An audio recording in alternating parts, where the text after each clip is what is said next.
Hey guys, what's going on? I'm back with a little comparison that maybe might surprise you guys. So I picked up this bad boy right here. This is the Canon G7X Mark III today, which has been hailed as an epic failure in a lot of ways. I mean, frankly, the Sony ZV-1 is better for autofocus. It has supposedly a better microphone type setup on top of it. And the ZV-1 blows it away by all accords. And a lot of that is because this G7X Mark III, when it first came out, had terrible autofocus. In fact, it was worse than the Mark II version. And it maintained and retained that contrast-based autofocus system that was on the prior version, whereas Sony put in phase detection and they really stepped it up. However, as you guys know, I shot with the ZV-1 for a while and I didn't really fall in love with it, and that was for two main reasons. One was the stabilization. It was basically non-existent. And so I, remembering the G7X Mark II, and with the G7X Mark III is going on with the OIS and the lens, thought that the stabilization on the G7X has got to be better. Two, the colors out of the Sony naturally were just okay. Now I'm going to pause real quick because both those things are fixable. In the Sony ZV-1, I think it records gyroscope data. You can put it into some software and it'll correct the stabilization. So, likewise, color is very subjective. You can shoot and log and you can grade on the Sony. But I didn't fall in love with it. And the third thing you guys may or may not know is I don't like, in these pocket cameras, the flip out screen. So you take your camera that's this size and then all of a sudden now you've made it twice its size and width. I don't really like that. I'd rather have it where the camera is still like this and then you open it up and it does that. That's my preference on these types of cameras. And the other thing is, I'm looking at myself on the screen. You guys can see my eyes are up a little bit, but it's not as distracting as if I were to look over here at the screen. That's a different story. And so I think overall the G7X Mark III style camera or even the RX100 Mark V is just a better setup. And in terms of like what these pocket cameras offer, I think really you have to consider just these two styles because they have microphone inputs. I'm not recording on the microphone input right now. I want to see what it sounds like by itself. But really what this video is all about is autofocus test. And I'll get to it. I'll cut to the crap. I just want to see how bad it is. I'm on the latest firmware version 1.2, and I've put the autofocus in responsive mode. Now, when I had this camera when it first came out a long time ago, it didn't have the second mode available, and it was complete trash. I instantly returned it. I said, this thing is terrible.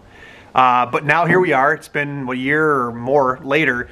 They've put a couple firmware updates into it, brought 24 FPS back, and they put this responsive mode. And I just want to see how bad it is. I'm shooting at f1.8, what is the shallowest depth of field, and we're going to see how this thing autofocuses.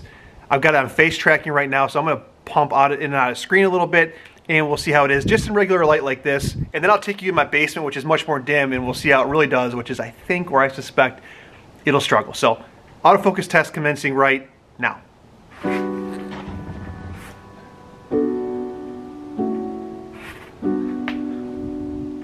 Hey, how's it going?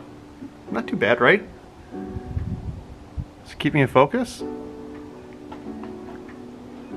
It's not as quick as the Sony by any means, but it seems, at least looking at the screen, like it's working.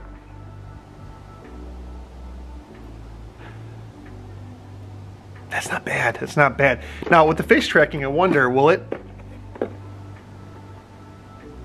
I feel so goofy doing this. I feel so goofy doing this. All right, I just wanted to see what the autofocus did. I wonder if it'll grab this, like right here. Oh, hey, look it. It's a box. Okay, now it's me.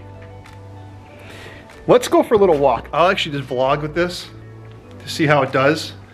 I haven't changed the settings at all for stabilization. I should look at that. I have my ND on. I should probably turn that off and go down to 1/60th or 1/50th of a second. I'm shooting 24 FPS in 1080.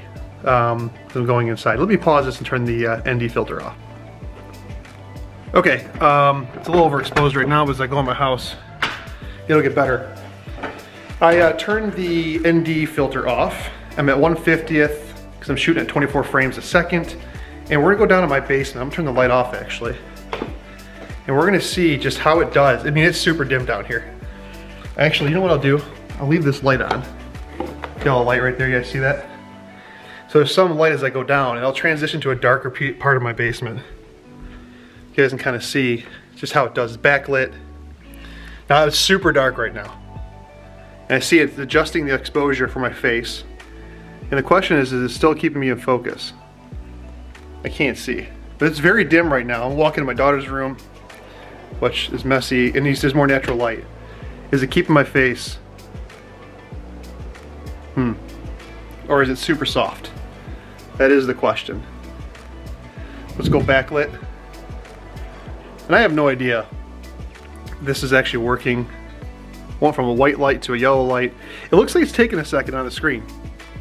Definitely taking a second, potentially. Okay, this is not a focus test. Let me review the footage and I'll give you my thoughts afterwards. All right, so I just had a chance to look at some of the footage that I recorded, and I noticed a couple things. One, there was a little bit of pulsing going on when I was on the porch, and then I would say it kind of drifted at some points and out of focus, just a little bit. Not like an old Panasonic G7 type thing, but a little bit of out of focus, a little bit of pulsing. I'll say the stabilization, like walking through my house, much better than the Sony ZV-1, at least for what I remember. And then I'll say when I went in super low light, which is kind of unfair, especially for a contrast-based system, but it seemed okay. I mean, it must have been super high ISO. It looked like it was high ISO. It was a bit grainy. It was okay. And in terms of the microphone, again, this is recorded with no mic. This is just as is. And I would say it's okay. You know, I can put a mic into this and it's a lot better. I'm looking right at the screen right now. I mean, I think the colors look pretty good. Looking back at what I was just doing for editing, I think it looks pretty good. The background blur is, you know, is decent. So I don't know, the jury's still out. It's definitely not a Sony ZV-1 for autofocus. It's just a matter of, is this sufficient? Will this work? I don't know. What do you guys think in the comment section below? Was it terrible? Help me make this decision. You know, I love doing this stuff. Thanks for watching. I'll see you guys in the next one. Bye.